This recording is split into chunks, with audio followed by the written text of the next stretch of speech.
Supreme court में वक्फ कानून को लेकर गुरुवार को लगातार दूसरे दिन सुनवाई हुई। इस मामले पर कोर्ट में दोपहर 2 बजे से सुनवाई शुरू हुई थी। इससे पहले बुधवार को भी अदालत में सुनवाई हुई थी। इस दौरान मुस्लिम पक्ष और केंद्र सरकार ने अपनी अपनी दलीलें पेश की थी। कोर्ट ने बुधवार को संकेत दिए थे कि वह इसे लेकर अंतरिम आदेश दे सकती है। इस पर केंद्र सरकार ने बुधवार को सुनवाई के दौरान कहा कि अंतरिम आदेश जारी करने से पहले उसकी दलीलें सुनी जाएं। Chief justice Sanjeev Khanna, justice Sanjay Kumar और जस्टिस केवी विश्वनाथन की बेंच इन याचिकाओं पर सुनवाई कर रही है। 3 जजों की बेंच ने वक्फ कानून के 3 प्रावधानों पर रोक का प्रस्ताव दिया।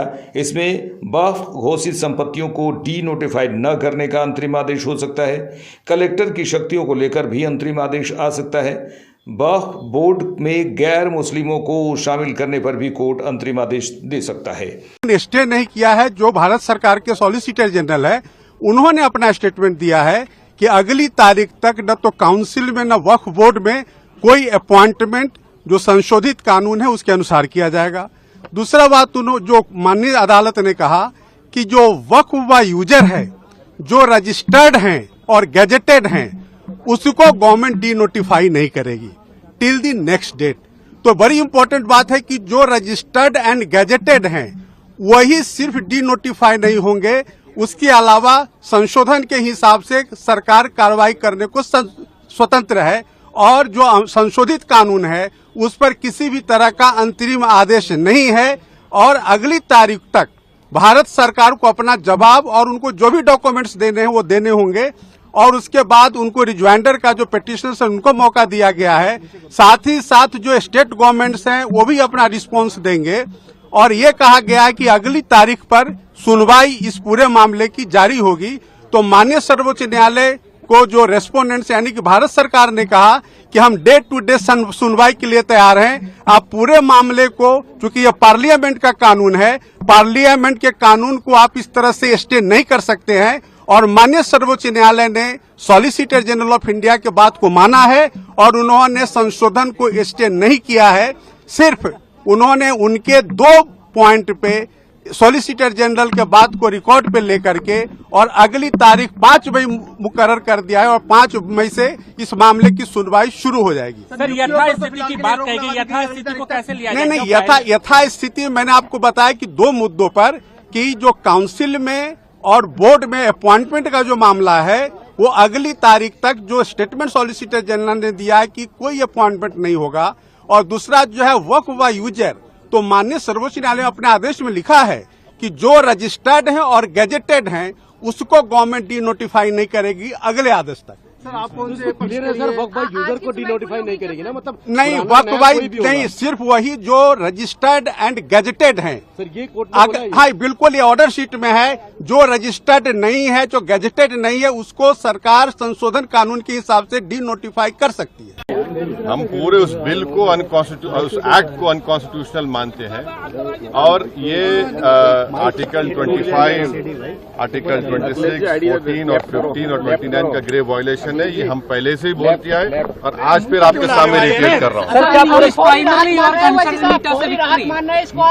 No. See, let us be very careful.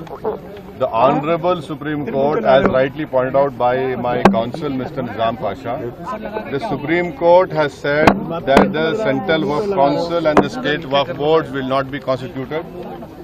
Waqf by user cannot be deleted. Now, there are other provisions also which we as a party have come to the Honorable Supreme Court that calling it unconstitutional. Now, whenever it will be heard, our counsel, Mr. Nizam Pasha, on behalf of me, will be arguing it. As you know very well, that during the deliberations of the Joint Working Committee, I have given a Dyson report opposing all the amendments that were proposed by the government. And during the debate in the Parliament on the consideration or passing of that bill, I have opposed each and every amendment. I have called it unconstitutional. I still call this law as unconstitutional, as violating the fundamental rights of Article 14, 15, 25, 26 and 29. So our legal battle will continue to ensure that this act against this act will continue. देखिए सवाल देखिए, आपको पूरे उस कानून को समझने की जरूरत है। अब 5 साल का मुसलमान प्रैक्टिसिंग रहेगा, सर इधर भी 5 साल प्रैक्टिसिंग मुसलमान का तो रहेगा। अब उसको कौन डिसाइड करेगा? अब कोई महिला है उसको कौन डिसाइड करेगा? तो ऐसे कई उसमें जो अमेंडमेंट्स के जरिए लॉ बनाया गया है, हम उसके आज भी मुखालिफत कर रहे हैं और कल भी अपोज करते रहेंगे। और लीगली हम सुप्रीम कोर्ट में चैलेंज किए, हम उसको उन तमाम चीजों को violation of the fundamental rights मानते हैं। उच्चतम न्यायालय ने जो आज अंतरिम रिलीफ दिया है उसके लिए माननीय उच्चतम न्यायालय का बहुत शुक्रिया। और वो सारे पॉइंट जो हमने पिटीशन में रखे थे, जो हमने पार्लियामेंट में उठाए थे, उसको ज्यादातर को माननीय उच्चतम न्यायालय ने संज्ञान लिया, कंसीडर किया। और आज जो रिलीफ है वो ये दर्शाती है कि ये कानून कहीं ना कहीं संविधान के खिलाफ बना है। जो अमेंडमेंट्स हैं उसमें कई सारे पॉइंट ऐसे हैं जो पूरी तरह से संविधान को मटिया मेट करने वाले थे।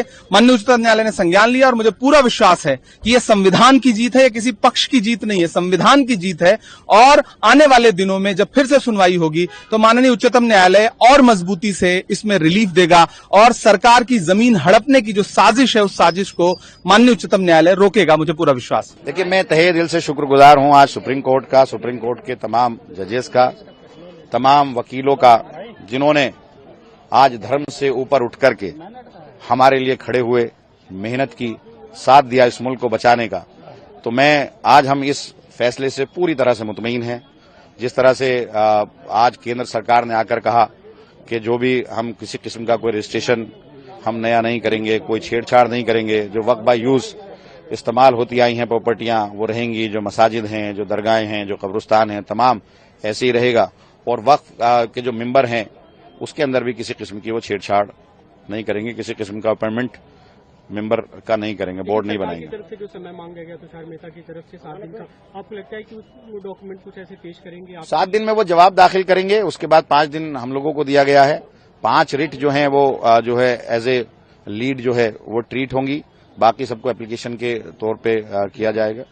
तो डीएम की भूमिका पे जो सवाल खड़े किए कोर्ट ने, वो कल की सुनवाई में भी हमें दिखा, आज भी जो उस पे बातें कही, आपको लगता है कि ये हटेगा या ये यथास्थिति? नहीं, बिल्कुल ये कोई है ही नहीं भाई। डीएम देखिए सबसे ऊपर कैसे हो सकता है? डीएम कोर्ट से ऊपर हो गया, डीएम बोर्ड से ऊपर हो गया, बोर्ड ऑटोनोमस बॉडी है, तो वो तो हटना ही हटना है। वो 100% उस पर है कि वो हटेगा और जो वक्फ बोर्ड था जैसे था वैसे ही रहेगा। वक्फ यूजरी हाउस में जो आगे की भी जो अन्य जो बातें कही गई थी, आपको लगता है आप लोग की जो मांग थी वो यथास्थिति बरकरार है? बिल्कुल जैसा हम चाहते थे वैसे ही आज हुआ है जो हमारी मांग थी, क्योंकि मैं वक्फ से जुड़ा रहा हूं, चेयरमैन रहा हूं, तो मुझे मालूम है इसकी तमाम बारीकियां, तमाम कमजोर मजबूतियां, कमजोरियां, कहां से कमजोर किया जा सकता है, तो मैं वो जानता हूं। इसलिए हम इस फैसले से पूरी तरह से मुतमईन हैं। बता दें कि सुप्रीम कोर्ट में नए वक्फ कानून के खिलाफ 73 याचिकाएं दायर हुई हैं। कोर्ट में इसकी वैधता को चुनौती दी गई है। याचिकाओं में दावा किया गया है कि संशोधित कानून के तहत वक्फ की संपत्तियों का प्रबंधन असामान्य ढंग से किया जाएगा और यह कानून मुसलमानों के मौलिक अधिकारों का उल्लंघन करता है। सुप्रीम कोर्ट ने कहा कि अगले आदेश तक वक्फ के स्टेटस में कोई बदलाव नहीं होगा। मामले में अगली सुनवाई 5 मई को होगी। इस दौरान केवल 5 रीट याचिकाकर्ता ही कोर्ट में उपस्थित रहेंगे। अदालत ने साफ कहा है कि सभी पक्ष आपस में तय करें कि उनकी 5 आपत्तियां क्या है। लाइव इंडिया के लिए डेस्क की रिपोर्ट।